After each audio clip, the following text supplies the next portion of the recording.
Hello dear students and hello online students. कैसे आप सभी लोग? बेहतरीन बेहतरीन बेहतरीन। चलिए एंड अच्छा लग रहा है कि लोगों के पास एनसीईआरटी है और उसमें भी विटामिन एंड अमाइनो एसिड रंगा हुआ है।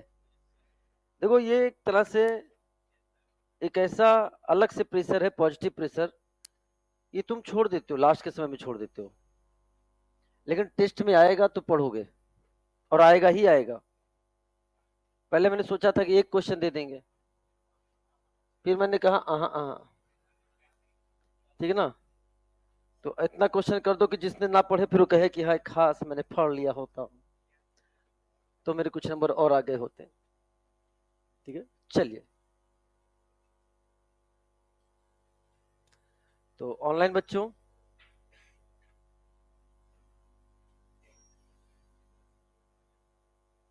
कैसे आप सभी लोग?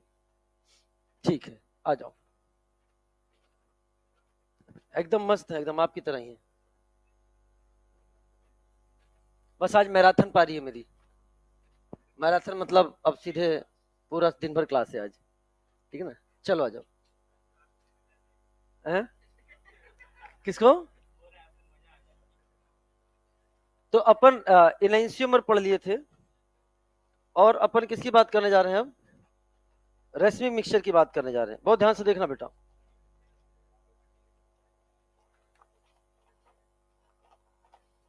और कुल कल कुछ लोग चीजें हमने डिस्कस करी थी।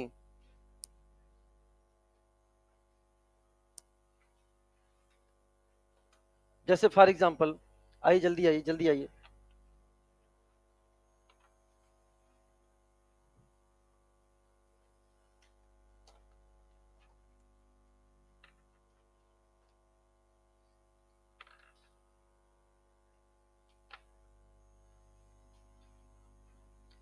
जैसे इधर देखो बेटा, अगर हम आपके सामने ये मॉलिक्यूल दिखाते हैं,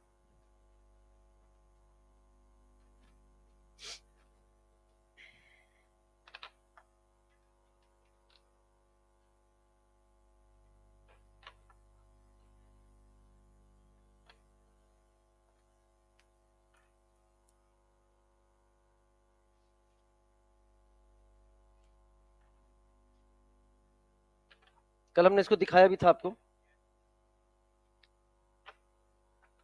देखिए, आपको ये क्या दिख रहा है? इसका मिरर इमेज नजर आ रहा है कि नहीं? देखो देखो, ये येलो का, ग्रीन ग्रीन और रेड रेड। लेकिन क्या इसको ये पूरी तरह से सुपर इम्पोज कर ले रहा है? हाँ, yellow yellow, yellow yellow, green green और रेड रेड सब एक दूसरे के ऊपर आ रहे हैं कि नहीं आ रहे बेटा? सुपर इम्पोजेबल है। कैसा है बेटा? सुपर इम्पोजेबल है। Is it clear? लेकिन किसमें क्वालिटी सेंटर कितने हैं? जीरो। यार देख के जवाब दो यार, गजब है। दो वैलेंसी कैसे हो गए? सेम। तो क्वालिटी सेंटर कितने हो गए इसमें? जीरो। ऑप्टिकली एक्टिव की इनएक्टिव? इनएक्टिव। तो इनएक्टिव कैसे होते हैं? Super imposable. लेकिन इसी को वापस से ध्यान से देखिएगा आप।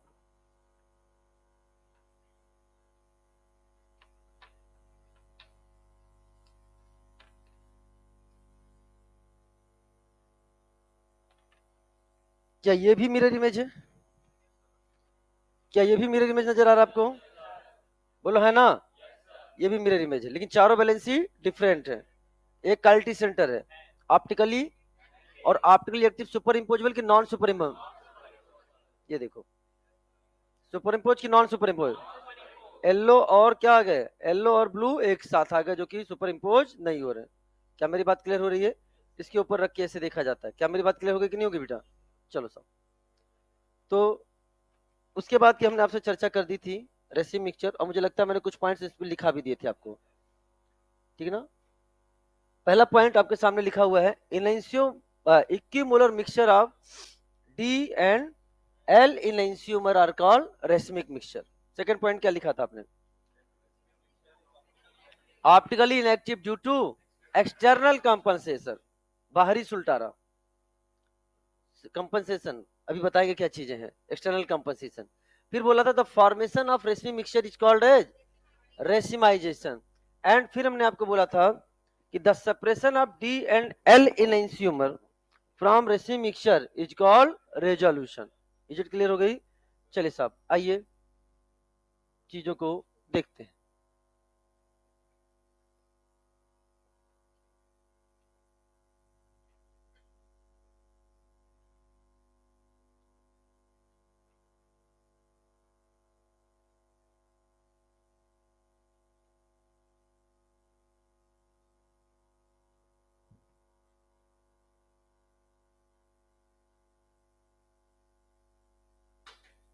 आराम से बेटा।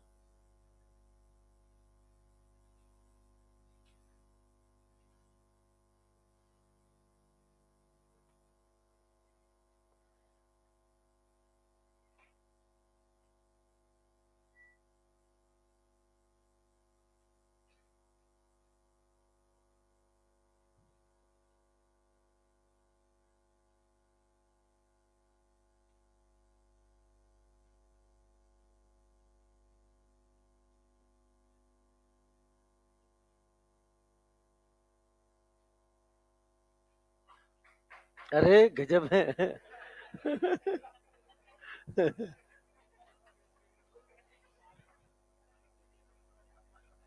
कुछ भी।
बना ले।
बना लीजिए बेटा।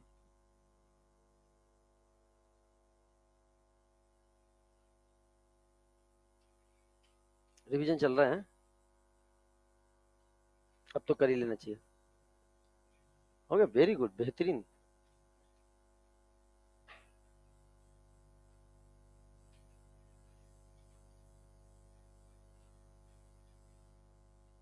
चलिए प्यारे बच्चों ध्यान समझे। तो कुछ पॉइंट्स जो हमने आपको यहाँ पर लिखा दी हैं। अब होता क्या है, इधर देखिएगा। Equimolar mixture of D and L enantiomer. Enantiomer आपको समझ में आ गया, ऑप्टिकली एक्टिव कंपाउंड और उसकी non super imposable mirror image. Enantiomer. इनका क्या ले लिया जाए, इक्विमोलर ले लिया, मतलब 50% डी 50% एल। डी का मतलब हो गया आपका डेक्स्टोरोटेटरी, क्या हो गया, डेक्स्टोरोटेटरी। मतलब ये आपके पीपीएल के प्लेन को कैसे रोटेट कर रहा है बेटा बताओ, क्लॉकवाइज। ये आपका क्लॉकवाइज रोटेट कर रहा है। तो ये वाला कैसे रोटेट करेगा, एंटी क्लॉकवाइज रोटेट करेगा। चूंकि दोनों इक्विमोलर अमाउंट में है, तो जितना इधर से क्लॉकवाइज रोटेशन होगा उतना उधर से क्या होगा, एंटी क्लॉकवाइज। समझ में? मान लो इधर से +25 डिग्री क्लॉकवाइज, तो -25 डिग्री एंटी क्लॉकवाइज। 50-50% लिया है हमने, 40 एंड 60 नहीं लिया है। अगर 40-60 लिया होता 40 डी एंड 60 एल, तो ज्यादा कौन होता है, एल। तो नेट रोटेशन क्या हो जाता है, एंटी क्लॉकवाइज। आपको ऐसा फील हो रहा है कि पीपीएल ये क्या है हमारे सामने, this is the polarimeter tube. Polarimeter tube जो हमने एक्सपेरिमेंट पढ़ा है, पोलरीमीटर ट्यूब एक्सपेरिमेंट, इसमें पीपीएल एंट्री कर रहे हैं। हंसता मुस्कुराता पीपीएल अंदर की ओर आ रहा है, और आपको हंसता मुस्कुराता पीपीएल बाहर निकलता हुआ भी नजर आ रहा है। तुमको लगा वो हंसता मुस्कुराता आया है और हंसता मुस्कुराता निकल रहा है, उसके साथ कुछ नहीं हुआ। लेकिन वो पीपीएल से पूछो कि इस पोलरीमीटर ट्यूब के साथ क्या क्या हुआ है। क्योंकि दो बंदे थे अंदर, दो बंदे थे, दो पहलवान। जब पीपीएल आया, एक ने झन्नाटेदार राइट हैंड ताड़, देखो ताड़ क्या हो गया, घूम गया, क्या हो गया, घूम गया। और दूसरे ने उसी इंटेंसिटी के साथ एंटी क्लॉकवाइज दे दिया, बाहर निकल गया कि नहीं आ गया। तुम्हें लगा कुछ नहीं हुआ, लेकिन हुआ तो बहुत कुछ है। एक मूवी आई थी इंडियन, सन्नी देओल की मूवी थी, कितने लोग देखी है, ये देखो याद है, आई तब थी जब ये पैदा भी नहीं हुए थे। लेकिन हाँ, अब उसमें क्या है, हाँ, तो उसमें हुआ क्या, वैसे वो दूसरे टाइप का एग्जाम्पल है, वो हम मीजो में उसको बताएंगे वापस से। तो वो बंदा हंसते हुए कमरे के अंदर आता है, और हंसता हुआ ही सबको लगता है उसके साथ, लेकिन तुमको पता है कि तुम पोलरीमीटर ट्यूब के अंदर देख रहे थे कि बहुत कुछ हुआ है। समझ आया? तो यहां पर वहां सुलटाने वाला एक ही बंदा था, सनी देओल। तो वह एक ऐसा भी एग्जाम्पल आएगा जो एक ही बंदा सुलटाएगा, लेकिन यहाँ एक नहीं बल्कि दो दो हैं। तो इसे बोलते हैं हमने एक्सटर्नल कंपनसेशन। क्या बोल दिया, एक्सटर्नल कंपनसेशन। दो ने मिलकर सुलटारा किया है, एक्सटर्नल कंपनसेशन। एक ही मॉलिक्यूल सुलटारा करेगा, इंटरनल कंपनसेशन। इसे बोला है बाहरी संतुलन, बाहरी सुलटारा। आगे क्या आएगा, आंतरिक सुलटारा। क्या मेरी बात समझ में आई कि नहीं है बेटा? यहां तक कोई डाउट कि अब मेरी बात बड़े ध्यान समझना, बहुत ध्यान समझना, बना लिया होगा आप लोगों ने। तो देखो नेट रोटेशन ऑफ पीपीएल क्या है, 0।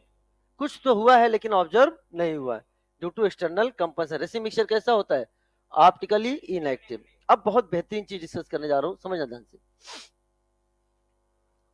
मैं आपसे अगर पूछूं, ध्यान समझना, कि ये हमने आपके सामने लिखा है कौन सा फॉर्म, बताओ बेटा, डी फॉर्म। और ये कौन सा फॉर्म हमने आपके सामने लिख दिया है, एल फॉर्म। डी फॉर्म और L form. Small D small L का मतलब क्या होता है, ऑप्टिकली एक्टिव की इनएक्टिव, ऑप्टिकली एक्टिव। क्या हो गया, ऑप्टिकली एक्टिव। बहुत ध्यान सुना, ये डेक्स्टोरोटेटरी है, ये लिबोरोटेटरी है। ये पीपीएल के प्लेन को क्लॉकवाइज, ये एंटी क्लॉकवाइज। यानी इंडिविजुअली अगर हम बात करें, इंडिविजुअली बात करें, तो इसको हम लोग क्या बोलेंगे, this is the optically active. Individually optically active है। ये भी इंडिविजुअली क्या है बेटा आपके सामने, बोलो, ऑप्टिकली एक्टिव है, ऑप्टिकली एक्टिव है। लेकिन जब इनका इक्वल मोलर अमाउंट मिला दिया जाता है, कितना, इक्विमोलर। ये देखो ध्यान सुनो, हमने क्या किया कि इन दोनों को मिला दिया। मिलाने के बाद क्या बना आपके सामने प्यारे बच्चों, क्या डीएल हो गए एक साथ कि नहीं हो गए, इक्विमोलर अमाउंट मिला दिया। इसे हम क्या नाम देंगे, this is called as racemic mixture. इसे बोलेंगे रेसिमिक मिक्सचर। और रेसिमिक मिक्सचर होता क्या है, ऑप्टिकली क्या होता है, ऑप्टिकली इनएक्टिव होता है। क्यों होता है रे भैया, ड्यू टू बोलो, external compensation. Due to external compensation.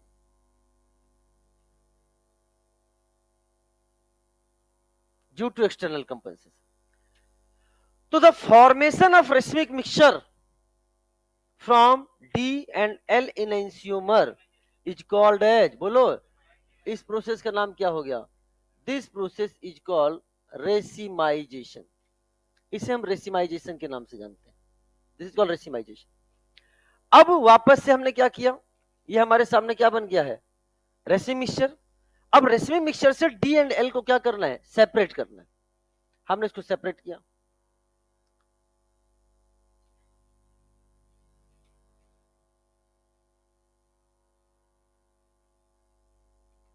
तो डी अलग हो गया और एल भी क्या हो गया? अलग हो गया। इस प्रोसेस का नाम क्या दिया मैंने? This is called resolution. This is called as resolution. अब ये जो आपके सामने अलग हो गए वापस से, तो ये ऑप्टिकली एक्टिव की इनएक्टिव? ये भी क्या है? Optically active. और ये भी क्या है आपका? Optically active. बहुत बेहतरीन फ्लो चार्ट है बेटा। ये पढ़ाते पढ़ाते ही बना है और बहुत बेहतरीन चीज एक्सप्लेन करेगा। मैंने कहा ना, बहुत बेहतरीन चीज है। अब सुनो ध्यान से चीजें, यहां समझने का प्रयास करना। इंडिविजुअली और डी और एल कैसे थे? तो सबका रिस्पॉन्स आएगा तो मजा आएगा। इंडिविजुअली डी एंड एल कैसे थे? ऑप्टिकली एक्टिव थे। इंडिविजुअली ऑप्टिकली एक्टिव थे। लेकिन इनका इक्विमोलर अमाउंट लेके जब हमने बनाया मिक्सचर, वो क्या कहलाएगा? Racemic mixture. ऑप्टिकली एक्टिव की inactive? Optically inactive. Is it clear? Due to external compensation. फिर हमने इसमें से इस प्रोसेस को बोला क्या? रेसिमाइजेशन। हमने इसको फिर सेपरेट कर दिया। मेथड से, अपने मेथड से उनसे हमने सेपरेट कर दिया। तो अब क्या कहलाएगा बेटा बताओ? इस प्रोसेस को बोलेंगे रेजोल्यूशन। बनने वाली जो इंडिविजुअल एंटिटी बन रही है वो भी क्या है? Optically active. तो एक चीज समझ में आया, बहुत ध्यान समझना। रेसिमिक मिक्सचर होता है ऑप्टिकली इनएक्टिव, लेकिन उसको बनाने वाले कंपोनेंट इंडिविजुअली क्या होते हैं? Optically active. वापस से बोलना मैं क्या कह रहा हूं। रेसिमिक मिक्सचर क्या होता है? ऑप्टिकली इनएक्टिव, लेकिन उसको बनाने वाले कंपोनेंट क्या होते हैं? Optically active. यानी जो ऑप्टिकली एक्टिव होंगे वही रेसिमिक मिक्सचर बनाएंगे, वही रेसिमिक मिक्सचर बनाएंगे।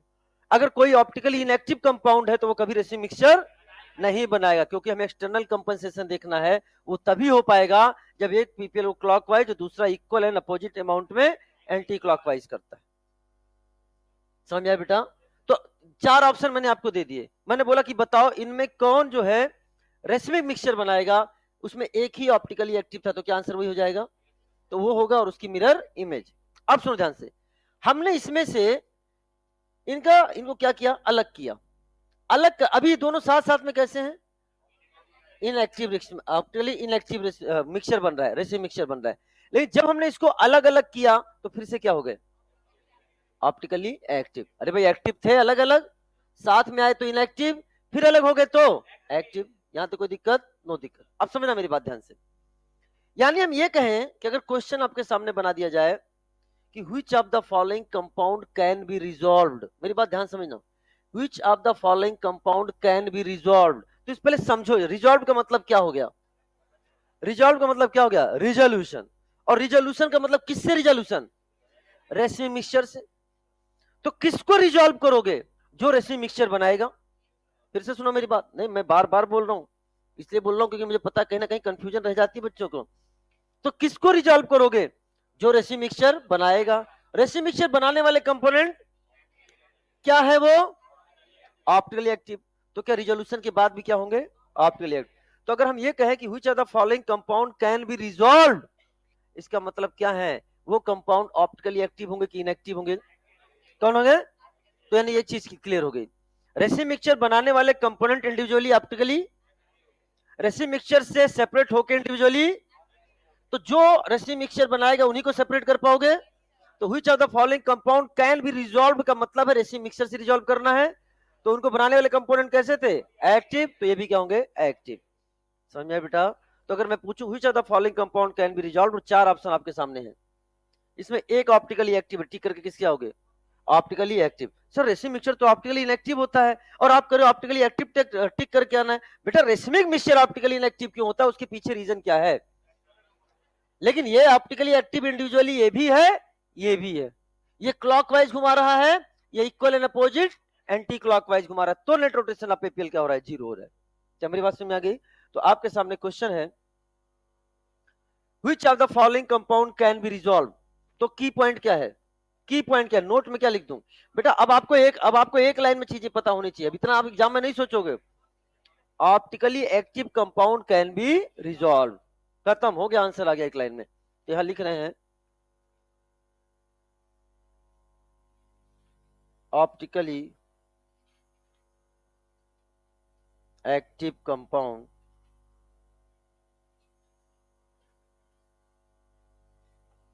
कैन बी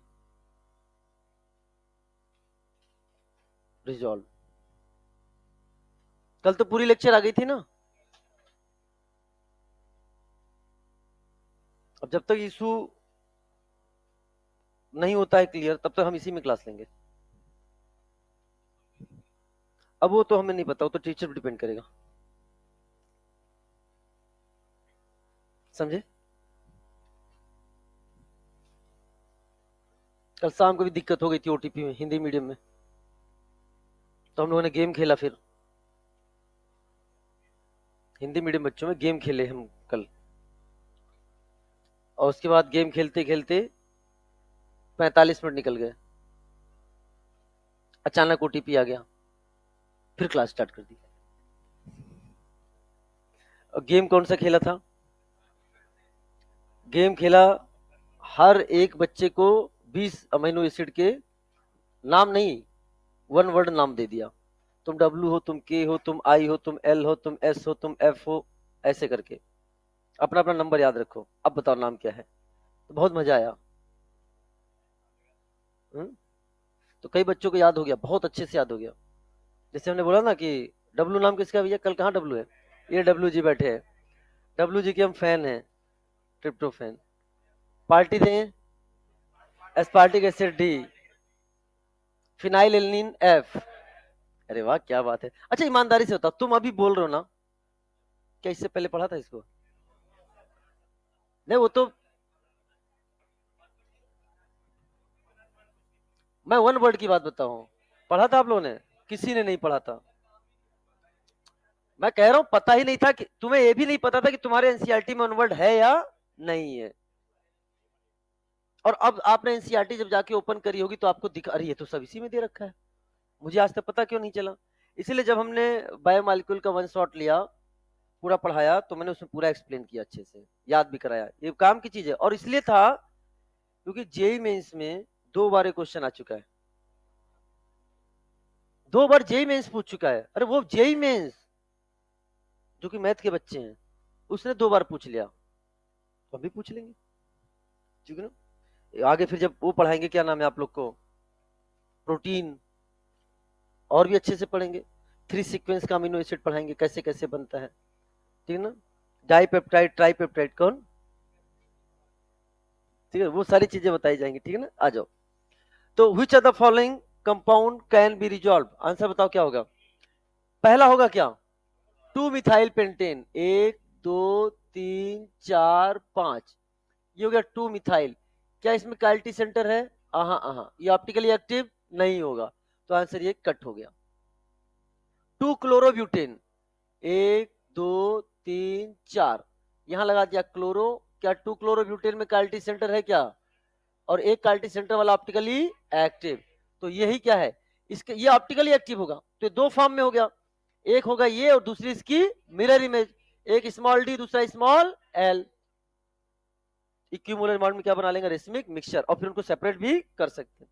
चलो साहब, 3 क्लोरोपेंटेन, क्या 3 क्लोरोपेंटेन होगा? 1 2 3 4 5, 3 क्लोरोपेंटेन में हाँ जी कि ना जी, दोनों सेम हो गए, कोई भी कार्टी सेंटर नहीं है, ये भी नहीं होगा। 1 क्लोरोब्यूटेन, अगर 1 क्लोरोब्यूटेन की बात करें तो ये हो गया 1 क्लोरोब्यूटेन, ये भी नहीं होगा। चारों अलग अलग नहीं है, ये भी नहीं होगा। और इनैंशियोमर में मैंने आपको एक चीज बोला था कि इनको फिजिकल मेथड से सेपरेट नहीं कर सकते। जैसे फ्रैक्शनल डिस्टिलेशन, क्या होता है फ्रैक्शनल डिस्टिलेशन, ये हम आपको पढ़ाएंगे, ये सारा चीज पढ़ाएंगे और पढ़ाया था, और नीट 2025 में आया। और वो जो पढ़ाया केवल वही नहीं आया, जो क्वेश्चन फ्रेम किया वही क्वेश्चन ही आया। मैच द फॉलोइंग फ्रेम किया, मैच द फॉलोइंग आया। फ्रेमिंग में जो 4 ऑप्शन लिए वही 4 ऑप्शन आया। 100% मैच इसे बोलते हैं, क्या बोलते हैं, 100%। और अवेलेबल है यूट्यूब पे, पहले से अवेलेबल है, ठीक है ना। अब सुनो मेरी बात ध्यान से। तो फ्रैक्शनल डिस्टिलेशन हम पढ़ाएंगे आपको। एंड फ्रैक्शनल डिस्टिलेशन वो टेक्निक होती है जिसमें किसी दो कंपाउंड में अगर बॉइलिंग पॉइंट का डिफरेंस 20 डिग्री सेंटीग्रेड से कम होता है तो उनको सेपरेट करने में यूज किया जाता है, तो उनको सेपरेट करने में यूज किया जाता है, ठीक है ना। क्यों किया जाता है, क्यों 20 डिग्री सेंटीग्रेड से कम पे करते हैं, ज्यादा से क्या दूसरे मेथड्स हैं, अगर दूसरे मेथड्स है तो क्यों नहीं इससे किया गया, वो सबकी चर्चा का विषय हम करेंगे जब फ्रैक्शनल डिस्टिलेशन पढ़ाएंगे, प्यूरिफिकेशन ऑफ ऑर्गेनिक कंपाउंड पढ़ाएंगे, तब हम आपको बताएंगे।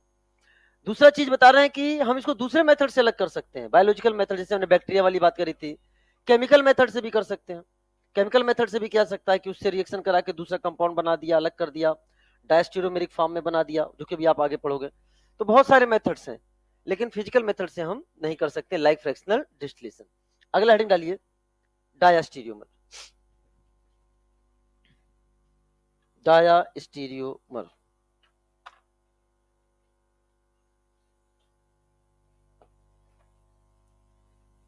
लिखिए इसे बेटा। ये बहुत ही, बताइए, कहीं नहीं मिलेगा आपको, ये बहुत बेहतरीन चीज, मुझे पढ़ाते पढ़ाते अचानक बच्चों को समझाते समझाते बन गया फ्लो डायग्राम, जो कि बहुत चीजें एक्सप्लेन कर देता है एक लाइन में। देखो, स्टीरियो आइसोमर, स्टीरियो आइसोमर, तो यहां पर एक वर्ड हमने क्या लिया बेटा, बताओ, stereo isomer, which are not mirror image, which are not mirror image of each other। ये आपके जीआई वाले भी हो सकते हैं, ये आपके ओआई वाले भी हो सकते हैं।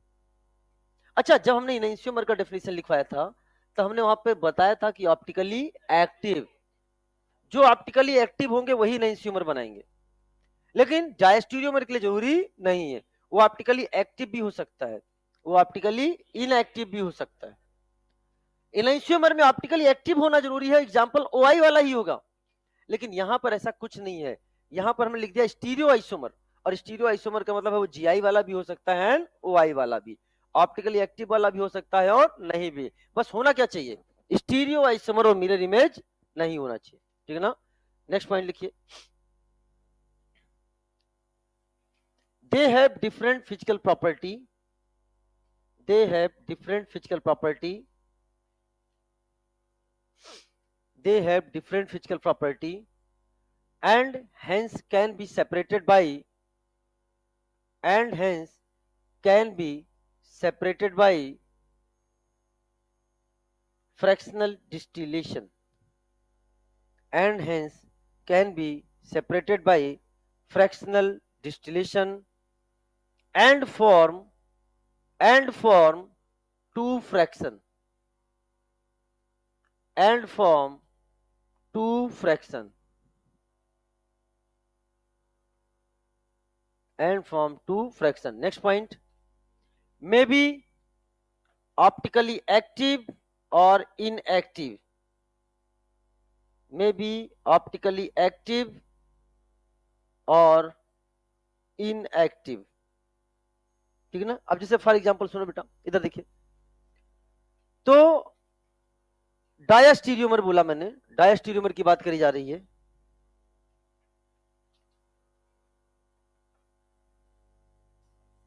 जैसे फॉर एग्जांपल हमने आपके सामने X and Y, X and Y ये आपके रिप्रेजेंट करते हैं डायास्टीरियोमर को, ये रिप्रेजेंट करते हैं डायास्टीरियोमर को, और डायास्टीरियोमर मिरर इमेज नहीं होते। जैसे फॉर एग्जांपल मैंने आपके सामने ये दो कंपाउंड लिए, एक सिस है दूसरा क्या है, ट्रांस है, क्या दोनों स्टीरियो आइसोमर है, हाँ, लेकिन क्या एक दूसरे के मिरर इमेज है, मिरर इमेज नहीं है। अच्छा, आपने बहुत कुछ पढ़ा इसके बारे में, इन दोनों की स्टेबिलिटी सेम है कि अलग अलग है, दोनों की स्टेबिलिटी अलग अलग है। Melting point, boiling point, solubility, dipole moment, समझ में आया बेटा? तो यानी और इनैंसियोमर में क्या था बेटा? Melting point, boiling point same था। क्या वो मिरर इमेज थे बेटा? Very good. तो यानी इनका अगर हम आपसे बात करें तो इनका मेल्टिंग पॉइंट, बॉइलिंग पॉइंट, ये सब क्या है बेटा बताओ? अलग अलग है। तो इधर देखिए बेटा, यानी कहने का मतलब ये एक्स एंड वाई क्या है? डायस्टीरियोमर। माना कि जो बॉइलिंग पॉइंट है, माना जो बॉइलिंग पॉइंट है वो एक्स की ज्यादा है किससे? वाई से। तो अब हमने जैसे कल आपको बताया था वैसे अभी बताने जा रहे हैं कि मान लीजिए इसमें रखा हुआ है एक्स एंड वाई और हम इनको करने जा रहे हैं सेपरेट।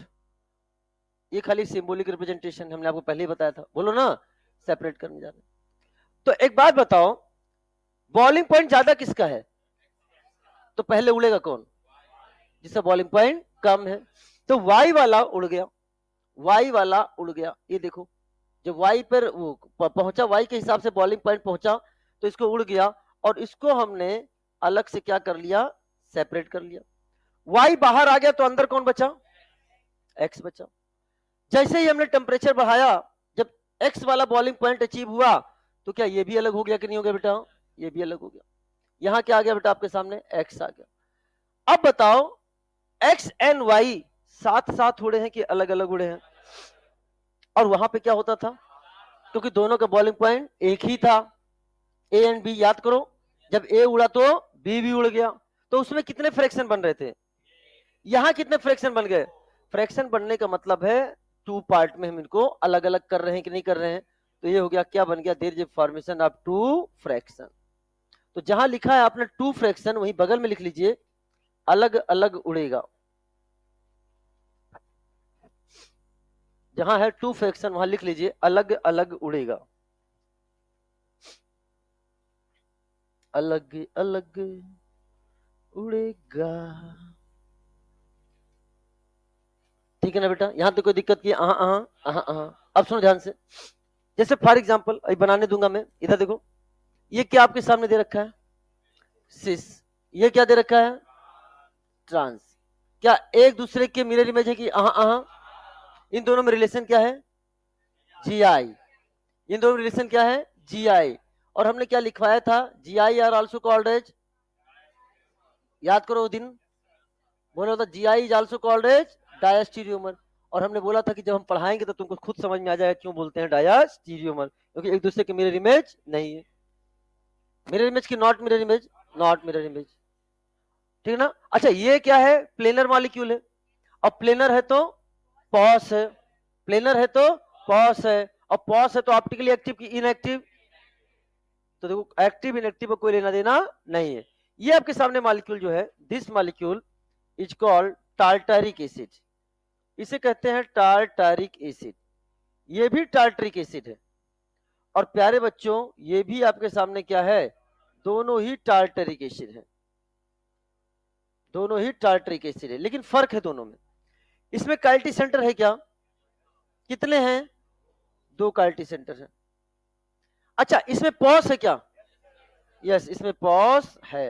ये देखो, ये इसमें पॉस है, लेकिन इसमें कॉस, फिशर प्रोजेक्शन में कॉस के बारे में बात करना अच्छी बात नहीं है। Is it clear? इधर आओ बेटा। क्या इसमें भी क्वालिटी सेंटर है? कितने हैं? दो हैं। क्या इसमें पॉस है? इसमें पॉस नहीं है, लेकिन इसमें कॉस, फिशर में कॉस के बारे में बात करना अच्छी बात नहीं है, कॉस भी नहीं है। तो कुल मिलाकर अब हमें एक चीज समझ में आ गया कि ये टार्ट्रिक एसिड का जो पार्ट है ये क्या है? ऑप्टिकली एक्टिव की इनएक्टिव? ये है ऑप्टिकली इनएक्टिव, ऑप्टिकली इनएक्टिव। लेकिन दूसरे वाला वाला पार्ट कैसा होगा? ना ही पॉस है ना ही कॉस है। ये क्या है? This is the optically active.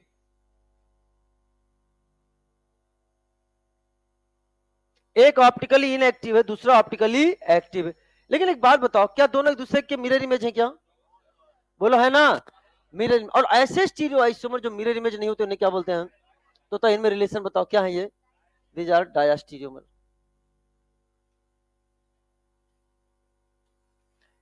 लेकिन एक कौन से वाले एग्जांपल हैं? जीआई वाले कि ओआई वाले? OI वाले। क्या मेरी बात क्लियर हो गई कि नहीं होगी बेटा? है ना? तो ये GI वाले भी हो सकते हैं, OI वाले भी हो सकते हैं, ऑप्टिकली एक्टिव भी हो सकते हैं, इनएक्टिव भी हो सकते हैं, लेकिन क्या होने चाहिए? मिरर इमेज नहीं होने चाहिए। तो इसका मतलब ये नहीं है कि यहां 2 ब्यूटीन का ले लिया सिस फॉर्म और वहां 2 पेंटीन का ले लिया ट्रांस फॉर्म, ऐसा नहीं करना, क्योंकि जब मॉलिक्यूल अलग हो जाएंगे तो आइसोमर ही नहीं होंगे।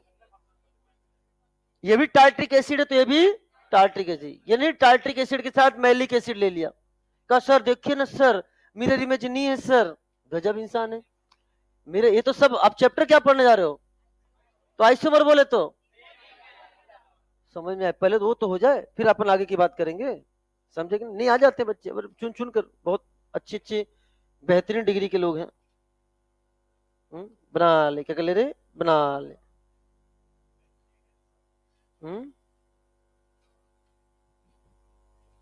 मिरर इमेज की नॉट मिरर इमेज, अरे भैया इसका मिरर इमेज ये हो ही। हाँ मतलब जब तक एक्टिंग नहीं करोगे सर। हाँ बस। हाँ, लेकिन ये है कि भूल नहीं पाओगे। नहीं अभी की बात नहीं कर रहा हूं, तुम्हारा जीवन में ऐसा भी समय आएगा जब तुम्हें भी किसी को पढ़ाना पड़ेगा, मान लो, तभी नहीं भूल पाओगे।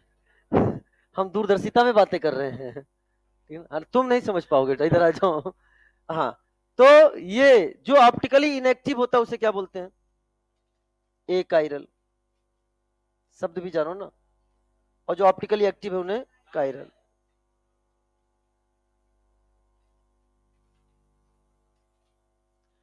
बना लिया है, बना लेंगे, बनाते रहेंगे।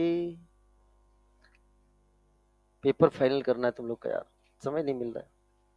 नहीं सब फाइनल हो गया, बस प्रूफ रीडिंग बची केवल। सर वो हम कर देंगे, टेंशन मत लीजिए। हम्म।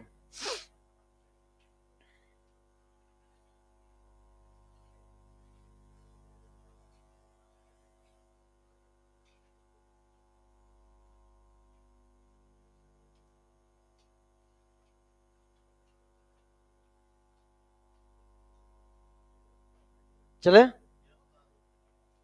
अब दो स्टेटमेंट है, इस स्टेटमेंट को बस खाली लिख लो, बहुत डिटेल नहीं है आपको जानना है, लेकिन अच्छे स्टेटमेंट है इसलिए मैं आपको बता रहा हूं। ये देखो, ये स्टेटमेंट क्या है? Enantiomer reacts with same rate, ए बच्चा इधर आओ, enantiomer reacts with same rate with a chiral reagent but reacts with different rate with chiral reagent. क्या है समझो ध्यान से। इनएंशियोमर ऑप्टिकली एक्टिव की इनएक्टिव, ऑप्टिकली एक्टिव। एक कायरल का मतलब, जैसे फॉर एग्जांपल जब आपको पढ़ाएंगे हम halo alkane halo arene chapter, उसमें हम पढ़ाएंगे आपको SN1 एंड SN2, नाम सुना होगा आपने। जैसे हम रिएक्शन कराने जा रहे हैं 2 ब्रोमोब्यूटेन, किसकी? 2 ब्रोमोब्यूटेन। देखो बेटा ये आपके सामने है 2 ब्रोमोब्यूटेन, ऑप्टिकली एक्टिव है क्या बेटा बोलो? जब हम इसकी रिएक्शन कराएंगे OH माइनस के साथ, मैकेनिज्म चलेगी यहां पर कौन सी बेटा बोलो? SN2, SN2। तो प्यारे बच्चों समझना, तो यहां पर जो प्रोडक्ट आपके सामने बनेगा, कैसे बनेगा उसकी चर्चा हम अभी नहीं करने वाले हैं। यहां क्या लग जाएगा बेटा बताओ? OH, ये लग जाएगा आपके सामने OH। बोलो बनेगा कि नहीं बनेगा? अब सुनो ध्यान से, यानी क्या बन गया? 2 ब्रोमोब्यूटेन से क्या बन गया? 2 ब्यूटेनॉल। क्या बन गया? 2 ब्यूटेनॉल। तो प्यारे बच्चों समझना, माना मैंने बनाया नहीं है, माना ये क्या होता? R, ये क्या होता? R, तो बनने वाला प्रोडक्ट क्या बनेगा? S। इन्वर्जन ऑफ कॉन्फ़िगरेशन वो हम समझाएंगे सर, क्या पूरी तरह से वैलिड है या क्या है, वो सब की चर्चा वहां करेंगे। तो जब हमने R2 ब्रोमोब्यूटेन, बेटा ये हमने जनरल बना दिया है, बेस्ट डैश में बनाएंगे या फिशर में बनाएंगे तो RS बना सकते हैं उस हिसाब से, लेकिन हम नहीं बना रहे उस तरह से। माना ये R है तो बनने वाला प्रोडक्ट क्या होगा? S। माना ये S है तो बनने वाला प्रोडक्ट क्या होगा? R। तो जब हमने इसकी रिएक्शन इससे कराई OH माइनस के साथ, इसकी रिएक्शन इससे साथ कराई OH माइनस के साथ, तो जिस रेट से R2 ब्रोमोब्यूटेन से S2 ब्यूटेनॉल बना है, मान लो रेट क्या है? R1। फिर दूसरा रिएक्शन कराया, S2 ब्रोमोब्यूटेन की रिएक्शन कराई और क्या बन गया, R2 ब्यूटेनॉल बना। वो रेट क्या थी, R2। R1 और R2 रेट क्या थी, सेम थी। क्या थी, सेम। ये कैसा है, ये कायरल है कि ए कायरल है, ये रिएजेंट की बात है, कैसा है, ए कायरल है। तो वही बोल रहा है कि enantiomer reacts with same rate with a chiral reagent. क्या मेरी बात क्लियर हो गई है, ये एक एग्जांपल हो गया। अब सुनो दूसरी बात, but reacts with different rate with chiral reagent. जैसे फॉर एग्जांपल हमारे बॉडी में एंजाइम्स हैं, और एंजाइम्स क्या है, प्रोटीन है, और प्रोटीन क्या होते हैं, कायरल। तो एंजाइम्स भी क्या हो गए, कायरल। तो एंजाइम्स भी क्या हो गए, कायरल। तो जब हम कोई सबस्ट्रेट ले रहे हैं या कोई सबस्ट्रेट खा रहे हैं, आर फॉर्म या एस फॉर्म, जैसे लीवोसिट्रिजिन तुम खा रहे हो, तो लीवोसिट्रिजिन क्या कर रहा है, हमें एक्शन कर रहा है, लेकिन डेक्स्ट्रोसिट्रिजिन का एक्शन नहीं हो रहा है। ग्लूकॉन डी ले रहे हो, एक्शन हो रहा है, ग्लूकॉन एल में नहीं हो रहा है। आर थैलिडोमाइड जो था वो सिडेटिव था, लेकिन एस थैलिडोमाइड था टिरेटोजेनिक था। अरे बोलो ना, यानी कहीं ना कहीं फर्क अलग अलग है, दोनों के अलग अलग समझ में आ रहे ना। तो किससे रिएक्ट कर रहे हैं वो, एंजाइम से। और एंजाइम्स क्या है, प्रोटीन, और प्रोटीन क्या होते हैं, कायरल। तो एंजाइम्स भी क्या हो गए, कायरल। तो दोनों के रेट अलग अलग है कि नहीं है। नहीं तो अगर लीवोसिट्रिजिन खाने से भी अगर है तो डेक्स्ट्रो से भी वही आंसर होना चाहिए कि नहीं होना चाहिए। तो कायरल रिएजेंट से क्या हो गया, ये डिफरेंट रेट में, यानी reacts with different rate with chiral reagent. जैसे किताबों में डी अमीनो ऑक्सीडेज एंजाइम का एग्जांपल रहता है कि वो एक के साथ रिएक्ट करते हैं, दूसरे के साथ रिएक्ट नहीं करते हैं। एक के साथ रिएक्ट कर सकते हैं, दूसरे के साथ नहीं कर सकते हैं। एक के साथ स्लो कर सकते हैं, दूसरे के साथ फास्ट कर सकते हैं। एक के साथ पॉजिटिव रिस्पांस हो सकता है, दूसरे के साथ नेगेटिव रिस्पांस हो सकता है। तो ऐसे चीजें हैं जिसको मैंने समझाने का प्रयास किया है। तो डी अमीनो एसिड ऑक्सीडेज का एग्जाम्पल होता है, लेकिन वो आपको एग्जाम्पल कोई नहीं लिखना है। अच्छा, अब अगर हम आपसे बात करें डायास्टीरियोमर की, तो diastereomer reacts with different rate with chiral as well as a chiral reagent. एक सिस है और दूसरा क्या है, ट्रांस है। तो जब रिएक्शन कराओगे देखते हो तो उससे क्या बनता है बेटा, प्रोडक्ट भी अलग से तो बनता है, बोलो ना। और उनके रेट भी क्या होंगे, अलग होंगे। तो इनको समझाने की जरूरत नहीं, सिस और ट्रांस की स्टेबिलिटी भी अपने आप क्या है, अलग अलग है। तो रिएक्टिविटी भी क्या होगी, अलग अलग। क्या मेरी बात क्लियर हो गई है, तो बस खाली पॉइंट लिख लो। कहीं अगर मान लो मैं एनटीए पूछे ना पूछे, मैं तो ट्रू फॉल्स से पूछ सकता हूँ ना।